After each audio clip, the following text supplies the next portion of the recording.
మాత్రమే కాకుండా వివిధ బ్యానర్స్ కింద అల్టిమేట్గా అందరూ యేసయ్య జెండా కింద సేవ చేస్తున్నటువంటి అనేక మంది హేమీలు, అతిరథులు, మహారథులు, ఇక్కడ ఉన్నటువంటి వేదిక మీద ఉన్నటువంటి దైవజనులు, అలాగే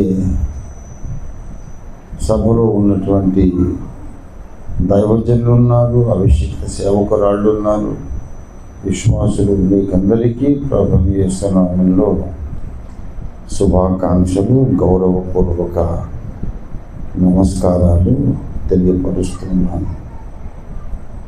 దేవునికి స్తోత్రం, హల్లెలూయా. ప్రభునందు ప్రియులారా, మన దేశం చాలా ప్రమాదకరమైన స్థితిలో పడిపోయింది. ఈ సందర్భంగా ఈ ప్రమాదాన్ని అడ్డుకోవడానికి తర్వాత ప్రసంగ క్రమంలో కొన్ని విషయాలు తెలియజేస్తాను, మాట్లాడతాను, మీతో షేర్ చేస్తాను. మన వంతు కృషిగా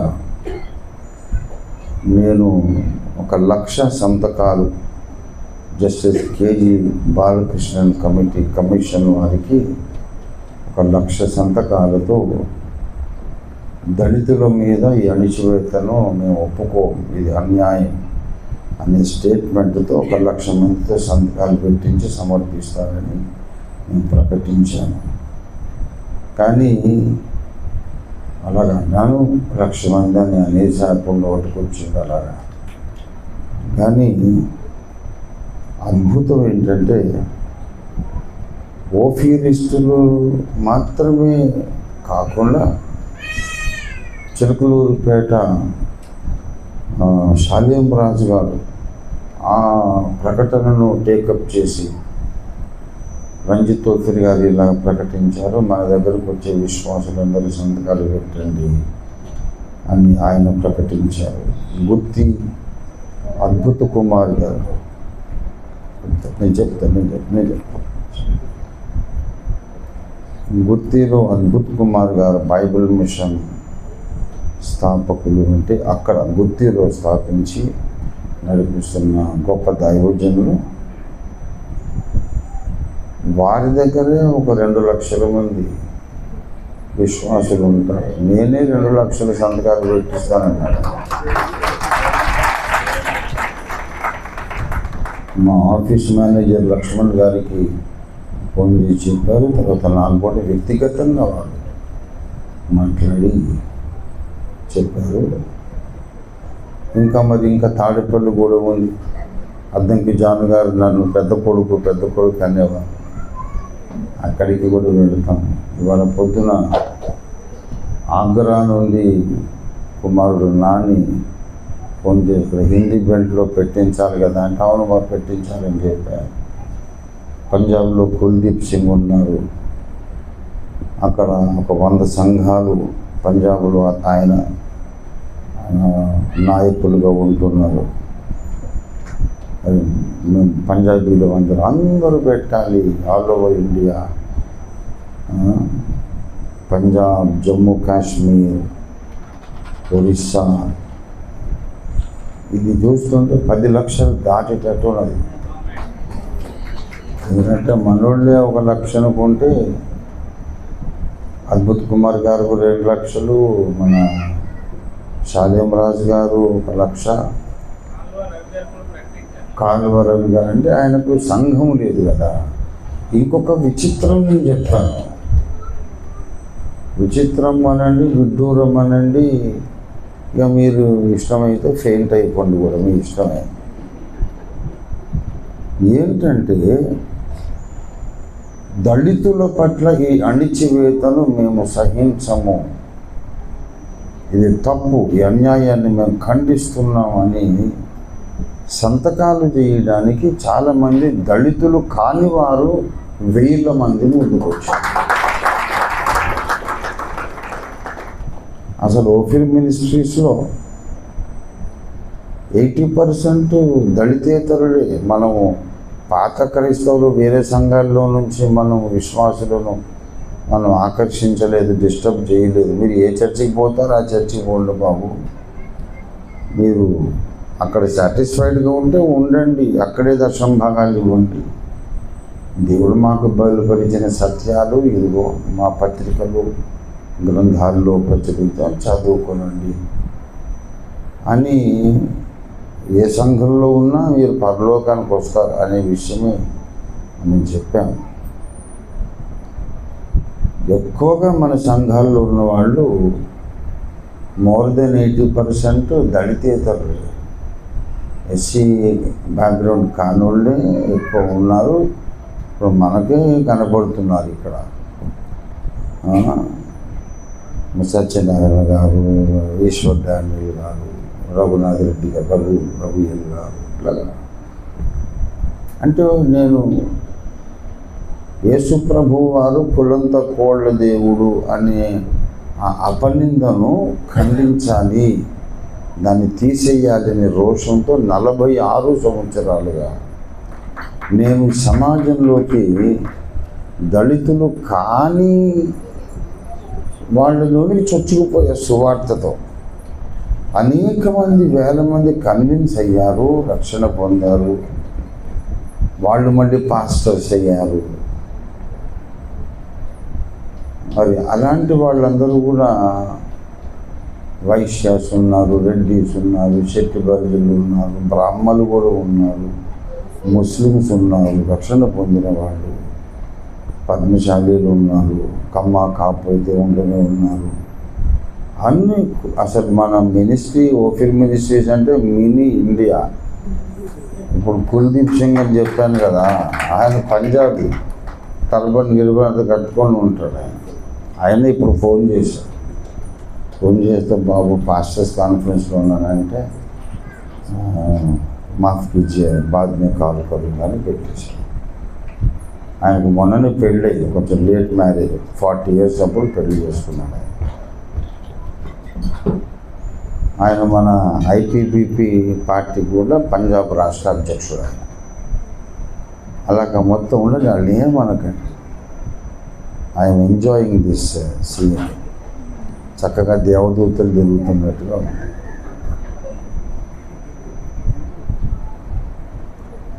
మంచిది. ఇలాగా దళితులు కానివారు ఎందరో ధైర్యంగా, పౌరుషంతో, ఒక వేదనతో అన్యాయం జరుగుతుంది, దీన్ని ఖండించాలని సంతకాలు పెట్టడానికి ముందుకు వస్తే దళితులు చాలామంది భయపడి వెళ్ళిపోతున్నారు. అసలు చాకిరీ చేసేది వాళ్ళ కొరకు. నాకు మా తాత నుండి మా నాన్నకు, నాన్న నుండి నాకు, నా తర్వాత నా కొడుక్కి కాస్ట్ లేనే లేదు. మా సర్టిఫికేట్స్లో మేము కాస్ట్లెస్ క్రిస్టియన్స్. నాకు అవసరమా? ఇప్పుడు 70 ఏళ్ళ దగ్గరికి వచ్చా, నాకు అవసరమా కాస్ట్? ఇప్పుడు నాకు ఉద్యోగం నేను తీసుకోవాలి, నా కొడుకు కూడా లేదు. చేస్తున్నాం. ఎందుకు ఈ పోరాటం చేస్తున్నాం? ఎవరైతే సఫర్ అవుతున్నారో, ఎవరు నష్టపోతున్నారో వాళ్ళ కొరకు పోరాటం చేస్తుంటే వాళ్ళే భయపడుతున్నారు. సంతకం పెట్టమంటే పెట్టరు. అమ్మో ఏమవుతుందో ఏంటయ్యేది అంటే మనకేమి దోమ కొట్టొద్దు, చిన్న చీమ పాకొద్దు, చిన్నగా ఏమాత్రం బాధ కావద్దు. కానీ మనకు హక్కులు కావాలి, అధికారాలు కావాలి, ఆశీర్వాదాలు కావాలి. అమ్మో ఏంటి జరిగేది? యోబుకు, పౌలుకు వచ్చిన శ్రమల కంటే ఎక్కువ వస్తాయా మనకు? ఆ తెగింపు లేదు. ఇది చాలా విడ్డూరం, ఇది విచిత్రము, విడ్డూరము అని అన్నానే. అసలు విడ్డూరం ఇది. దళితులు కాని వారందరూ కూడా, అంటే వాళ్ళకు ఇప్పుడు ఈ ఎస్టీ రిజర్వేషన్ వర్తింపజేస్తామన్నా చేయమన్నా వాళ్ళకైతే ఎఫెక్ట్ కాదు కదా. అలాంటి వాళ్ళు కూడా ఈ చట్టము ఇది అక్రమం, దీన్ని రద్దు చేయాలి అని చెప్పి వాళ్ళు గొంతెత్తుతున్నారు. కానీ అసలు ఎవరి మీదనైతే కత్తి పెట్టారో వాళ్ళు ఇది అన్యాయం అన్నా ఇట్లా చేయకండి అని అనడం లేదు. మేము ఉంటాంరా బాబు, ముందు ఏదో వస్తుందో ముందు మా మీదకి వస్తుంది, నా వెనక దాక్కో, మాతో గొంతు కలుపు అంటే భయపడి చేస్తున్నారు. మొన్న ఒక ఆయన ఫోన్ చేశాడు, అయ్యగారు మొన్న నాకు ఉద్యోగం వచ్చింది, ఇప్పుడు సంతకాలు పెడితే నా ఉద్యోగం పోతుందని మా ఆఫీసర్ గారు బెదిరిస్తున్నారు అంటే, అట్లా ఒక్క నాటికి జరగదు. నేనే హామీ, ఉద్యోగం వచ్చేసి 6 నెలలు అయింది. 6 నెలలు అయ్యాక నేను క్రైస్తవుడని నువ్వు డిక్లేర్ చేస్తున్నావు. ఇక మీదట వాళ్ళు ప్రమోషన్ల విషయంలో ఏమన్నా ఎఫెక్ట్ చూపగలరేమో, కానీ ఇచ్చిన ఉద్యోగం అయితే వెనక్కి తీసుకోవడానికి అవకాశము లేదు. సుప్రీంకోర్టు దాకా నా సొంత ఖర్చు మీద నేను ఫైట్ చేస్తాను, నిర్భయంగా సంతకం పెట్టు అంటే, అలాగా అయ్యగారు మరి నా ఉద్యోగమే పోతుంది, నా భార్య పిల్లలు మేమంతా రోడ్డును పడతామని బెదిరిస్తున్నారంటే, ఎవడు వాడు ఫోన్ కలిపి నాకు ఇవ్వని చెప్పాను. కలిపాడు. ఆ ఆఫీసర్ నుండి ఎవరు ఆయన అంటే, పలానా చేస్తే పెట్టేశారు, నేను మాట్లాడని చెప్పేసి పారిపోయాడు. ప్రియులారా, ఇలాగ ఎంతోమంది చేత నేను డిక్లరేషన్ ఇప్పించాను, ఫలానా దినమున నేను ఉద్యోగంలో చేరాను, మెరిట్ మీదనో ఇలాగ ఎన్నికయ్యాను, ఉద్యోగం వచ్చింది. ఆ తర్వాత ఒక తారీఖున సువార్త విన్నాను, రాజ్యాంగం నాకు ఇచ్చినటువంటి అధికారాన్ని బట్టి నేను ఏ మతాన్నైనా స్వీకరించవచ్చు కనుక నేను యేసు ప్రభువుని నా దేవునిగా అంగీకరిస్తున్నాను. ఇక నుంచి నేను క్రైస్తవునిగా నన్ను పరిగణించండి అని అఫిడవిట్ ఇప్పించాను. రాజ్యాంగంలోని ఫలానా సెక్షన్ ప్రకారం మాకు సంక్రమించిన హక్కుల ప్రకారం నేను ఇక నుండి క్రైస్తవుని. బిహెచ్ఏలో, ఈసీఐఎల్లో నేను ట్రేడ్ యూనియన్ లీడర్ను కూడా ఇప్పించాను. ఒక్కడికి ఉద్యోగం పోలేదు. ఉద్యోగం ఏమన్నా వాళ్ళు మళ్ళీ అక్రమంగా ఏమైనా చేశారనుకోండి, ఇంకా మామూలుగా ఉండదు. ఇంకా హుద్హుద్ తుఫానే వచ్చేస్తుంది. తెలుసు వాళ్ళకు కూడా. నోరు మూసుకొని కుక్కిన పెయిన్ నాకు పడున్నారు. దేవుని బిడ్డలారా, ధైర్యం లేదు, కానీ ధైర్యంగా ముందుకొచ్చి సంతకాలు పెడుతున్న వాళ్ళు చాలామంది నాన్ దళిత్స్ ఉన్నారు. ఇప్పుడు అద్భుత్ కుమార్ గారి సంఘం 2 లక్షలు అంటే వాళ్ళు దాదాపు 90% నాన్ దళిత్సే. మన శాల్యం రాజు గారి దగ్గర ఉన్నది కూడా అదే పరిస్థితి, ఎక్కువ మంది నాన్ దళిత్సే. అందరూ రోషంగా ముందుకు వస్తున్నారు. మన క్రైస్తవ సహోదరులకు అన్యాయం జరుగుతుంది అంటే వీళ్ళకేమో మరి మా పిల్లలకు జాబులు రావేమో అట. జాబులు ఎవరికి వచ్చినాయి? ఇప్పుడు ఏబిసిడి చేశారు, అంత బాగానే చేశారు. ఏబిసిడి వర్గీకరణ కింద ఎన్ని వేల మందికి ఉద్యోగాలు వచ్చినాయి లెక్కలు తీయండి. రావు. మొత్తం అంతా దేశమంతా ప్రైవేటైజ్ అయిపోతుంది. రైల్వేలు, విమానాశ్రయాలు, ఆ ఓడరేవులు అన్నీ ప్రైవేటైజ్ అయిపోయిన తర్వాత ఇంకా నీకు రిజర్వేషన్ ఎక్కడిది? గవర్నమెంట్ అయి ఉంటే కదా. దేశమే ప్రైవేటైజ్ అయిపోయిన తర్వాత ఇంకా రిజర్వేషన్ ఎక్కడిది? లేదు. ఇది ఒక మాయ. రిజర్వేషన్ గొడవ కాకుండా ఇప్పుడు ఎస్సీ ఎస్టీ అట్రాసిటీ చట్టము మీకు వర్తిస్తుంది. అంటే మిమ్మల్ని కొట్టినా కేసు లేదు, చంపినా కేసు లేదు. మేము హిందువులమని చెప్పుకుంటేనే మిమ్మల్ని కొట్టినోడి మీద కేసు ఉంటుంది. నువ్వు క్రైస్తవుడు అయితే నేను కొట్టినా చంపినా నువ్వు ఇచ్చే కంప్లైంట్ స్వీకరించబడదు, యాక్షన్ తీసుకోబడదు. ఇది న్యాయం. దీన్ని మనం వ్యతిరేకిస్తున్నాం. మరి నేను 1 లక్ష అంటే ఇప్పుడు అది 10 లక్షల సంతకాల దాకా వెళ్ళిపోతుంది. ఎందుకంటే ఇది ఒక ప్రజా ఉద్యమం కింద. నేను చెప్తున్నా, జమ్మూ నుండి, పంజాబ్ నుండి, ఆగ్రా, ఢిల్లీ నుండి నాకు ఫోన్స్ వస్తున్నాయి. అయ్యగారు మేము కూడా పెట్టొచ్చా, మేము పెట్టొచ్చా. కొంతమంది కమ్యూనిస్టు వారు, కొంతమంది హైందవ సోదరులు, మంచి మనసున్న హైందవులు, సార్ మేము కూడా పెట్టొచ్చా, ఇదొక ప్రజా ఉద్యమం అంటే పెట్టండి సార్, వెల్కమ్, స్వచ్ఛందంగా ఎంతమంది సపోర్ట్ ఇస్తే అంత మంచిది అని థ్యాంక్స్ చెప్పి వాళ్ళకు కూడా ఆహ్వానం పలికాం. కాబట్టి అందరూ ఇది ఏదో కళలు కనుక ఏదో జరుగుతూ ఉంది, ఇది అవసరమా, ప్రార్థన చేయాలి కానీ దాన్ని దేవుడు చేయమన్నాడు అని ఇట్లాంటి వ్యర్థ ప్రేలాపనలు విమర్శలు చేయకండి. కొంపలు మునిగిపోతున్నాయి. మనం ఇప్పుడు గనక మేల్కొని మనము కలిసికట్టుగా మన స్వరం ఎత్తకపోతే నోరు జారడం లేదు. నేను స్పష్టమైన అవగాహనతో మాట్లాడుతున్నాను, వినండి. ఇప్పుడు కనుక మనందరం కలిసికట్టుగా నోరు ఎత్తకపోతే, స్వరం ఎత్తకపోతే 29 రాష్ట్రాలు మణిపూర్ లాగా తొందరలోనే మారిపోతుంది. మణిపూర్లో ఏం జరిగిందో అది ఆంధ్రప్రదేశ్లో జరుగుతుంది, తెలంగాణలో జరుగుతుంది, తమిళనాడులో జరుగుతుంది, వెస్ట్ బెంగాల్లో, యూపీలో, అన్ని రాష్ట్రాల్లో జరుగుతుంది. మణిపూర్లో మానభంగాలు చేసి ఆడపిల్లల్ని నగ్నంగా ఊరేగించడానికి 5 బస్సులు మాట్లాడి పరిపాలక వర్గం వాళ్ళు ఉత్తరాఖండ్ నుండి గూండాలను పంపించారు. వాళ్ళు స్థానిక మైతీ తెగ వాళ్ళు కాదు, బయటి రాష్ట్రం నుండి బస్సులు 5 బస్సుల్లో పోయారు 250 మంది. అవుట్ పోస్ట్ దగ్గర వాళ్ళని ఆపి పోలీసులే వాళ్ళ చేతికి గన్స్ ఇచ్చారు.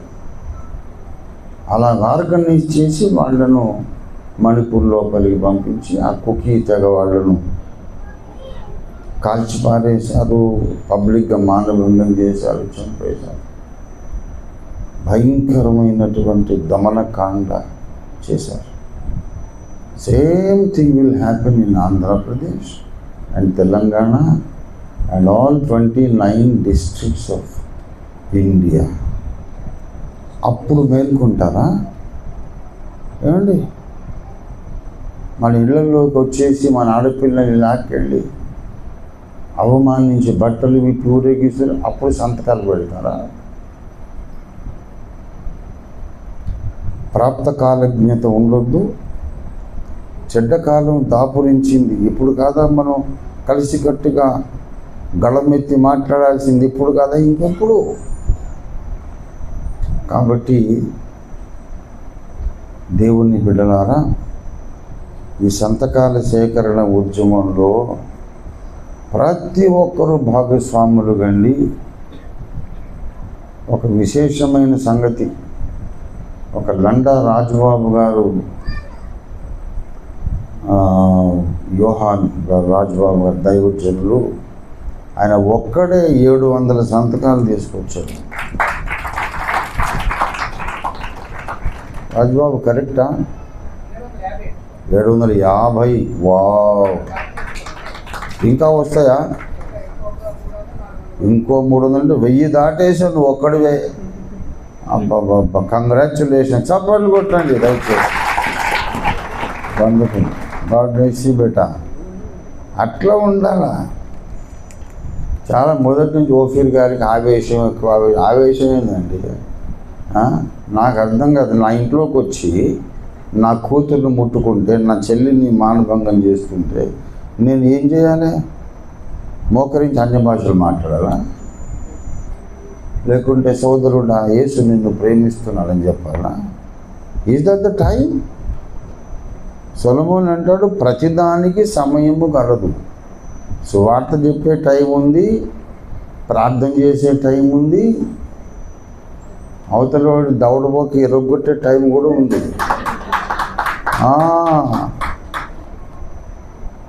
నేను ఊరుకోని ఎప్పుడు నేను పరలోకానికి వెళ్ళినాక దేవుడు నన్ను గద్దించాను. ముందే నేను దేవుడితో ఒప్పందం చేసుకున్న, ప్రభువా నేను ఇట్లా ఆవేశంగా ఉన్నందుకు పైకి పోయిన తర్వాత నువ్వు నరకంలో అయితే పడేవు. ఎందుకంటే నేను అసలు లోకమే తెలియకుండా 6 సంవత్సరాలప్పుడే రక్షణ పొంది బ్రతుకంతా నీతో నడిచా కనుక నన్ను నరకానికైతే పంపవు. నాకు ఇచ్చే బహుమానం ఏదన్నా అంత బహుమానం ఉంటే కొంత కోత పెడతావేమో, దానికి నేను రెడీ. నా బహుమానంలో ఏదన్నా కోత పెడితే పెట్టుకో, దానికి కూడా రెడీ. నేను మాత్రం గొలియాతు మీదికి పోయిన దావీదులాగానే బ్రతుకుతానంటే. ప్రతి క్రైస్తవుడు గొలియాతు మీదకి పోయిన దావీదులాగా తయారయ్యాడు అనుకోండి, మణిపూర్ తయారవుతుందా? అవుతుందా? మరి మణిపూర్ను తయారు చేసింది బీజేపీ కాదు, ఆర్ఎస్ఎస్ కాదు, మనమే తయారు చేసాం. అవునా? మనమే తయారు చేసామండి. మళ్ళీ వాళ్ళ మీద అంటాము. స్వస్థపరిచే మీటింగులు అంటే లక్షల మంది వస్తారు, స్వస్థ జరిగినా జరగకపోయారు. అవును, హాస్పిటల్కి ఎవరు వెళ్తారు? రోగుల, ఆరోగ్యవంతుల? మరి స్వస్థపరిచే మీటింగ్కి ఎవరు వెళ్ళాలి? రోగం ఉన్నోళ్ళ, ఆరోగ్యవంతుల? మరి స్వస్థపరిచే మీటింగ్లకు ఆరోగ్యవంతులందరూ వెళ్తారు లక్షల మంది. అంటే చోద్యం చూద్దామని, ఏదన్నా ఒక వండర్ జరిగితే చూసి అబ్బా అబ్బో ఎంత గొప్ప దైవజనుడు అని చెప్పుకుందామని. సరే, మంచిదే, వెళ్ళారు, మాకు అభ్యంతరం లేదు. కానీ నీకు ఏ రోగం లేకపోయినా స్వస్థపరిచే సభకైతే వెళ్ళావు, లక్షల సంఖ్యలో వెళ్ళారు. మన మీద భయంకరమైనటువంటి అణిచివేత జరుగుతూ ఉంది. ప్రొటెస్ట్ చేద్దాం, నిరసన గళం ప్రభుత్వానికి వినిపింపజేద్దాం, రండి కలిసి గొంతెత్తుదామంటే ఒక్కడు రాడే. నాకు 68 సంవత్సరాలు, క్యాన్సర్తో ఫైట్ చేస్తున్నా. ఏమండి, నేను కూర్చొని నిలబడి నడిచి మాట్లాడుతున్నా, ఎందుకంటే నడుముకు ఒక బెల్ట్ పెట్టుకున్నా. ఏమండి, ఇప్పుడు కూడా ఒక 10 మంది వస్తే నేను గుద్దుతా. నేను అంత తొందరగా లొంగేవాడిని కాదు. ఏమండి, కుర్రోళ్ళందరూ శ్రీశ్రీ చెప్పినట్టు కొంతమంది కుర్రవాళ్ళు పుట్టుకతో వృద్ధులు. అదేంటో ముసలోళ్ళు పుట్టేశారు సంఘంలో అందరూ. వీళ్ళారా, మనము రోషన్ తెచ్చుకోవాలంతే, మనకు కోపం రావాలంతే. క్రైస్తవుడికి కోపం వస్తే దేశం బాగుపడుతుంది. క్రైస్తవుడికి కోపం వచ్చిన నాడు అసలు సిసలైన స్వచ్ఛ భారతం, స్వర్ణ భారతం తయారవుతుంది. క్రైస్తవుడికే కోపం వచ్చిన నాడు అసలు సిసలైన వికసిత్ భారత్ తయారవుతుంది. ప్రపంచమే కొత్తగా మారిపోతుంది. అలా మార్చగలిగే శక్తికి ఉన్న ఒక పేరే క్రైస్తవుడు. దేవునికి స్తోత్రం కలిగినదా. హల్లెలూయా. కనుక మనందరం లండా రాజ్బాబు గారు, యోహాన్ గారు, పాస్టర్ యోహాన్ గారిని ఆదర్శంగా తీసుకుందాం. Congratulations beta, I'm greatly encouraged. హనుమంతుడికి ఆయన శక్తి అంతా ఆయనకు తెలియదట. నేను కూడా చాలాసార్లు ఏమనుకుంటానంటే, నా మొహం నేను చెప్తే వాళ్ళు వింటారు, నేనెంత, నా దగ్గర డబ్బు లేదు కదా, నా దగ్గర డబ్బు లేదు, నాకు సొంత ఇల్లే లేదు, పిచ్చి ముఖాన్ని 46 ఏళ్లలో ఎందరికో ఇళ్ళు మందిరాలు కట్టించగలిగాను, కానీ నాకే ఇల్లు సంపాదించుకోలేదు. నా మాట ఎవరు వింటారు ఏదో అని నన్ను నేను ఎప్పుడు కూడా తక్కువగానే అంచనా వేసుకుంటాను. కానీ ఒక్కొక్కసారి నన్నే ఆశ్చర్యపరిచేస్తారు జనాలు. ఆ మాట అలాగ అనేసానో లేదు. అక్కడ అద్భుత్ కుమార్ గారు, శాలేమురాజు గారు, అలాగా విజయవాడ, గుంటూరు, నిజామాబాద్, రాయలసీమ, ఆంధ్ర, కర్ణాటక, తెలంగాణ మొత్తం భగ్గుమని లేచారు. అయ్యా, ఈ పిలుపు కోసం ఎదురు చూస్తున్నామని. అప్పుడు అనుకున్న, పర్లేదు, మనం కూడా చిన్న లీడరే ఏదో అనుకున్నాను నేను. అది కొంచెం ఎంకరేజ్మెంట్ వచ్చింది. దేవునికి స్తోత్రము. ఓఫీర్ గారు లీడర్ అయినా కాకపోయినా మనందరికీ లీడర్ యేసయ్య. దేవునికి స్తోత్రం కలుగునుగా. మనకు మాదిరి పురుషుడు ఈ సందర్భంలో ఎవరు? ఈ సందర్భంలో మాదిరి పురుషుడు ఎవరంటే గొల్యాతు మీదికి వెళ్ళిన దావీదు మన మాదిరి పురుషుడు. దేవునికి స్తోత్రం. హల్లెలూయా, హల్లెలూయా. చాలా సంతోషం. ప్రసంగం అయిపోయింది. ఇంకా మనం భోజనానికి వెళ్ళటం మంచిది. ఇంకా మరి ఎక్కువ ప్రసంగం చేయడం అనేది భావ్యం కాదు. 2 అయిపోయింది. ఏమంటారు ఈశ్వర్ గారు? రైట్.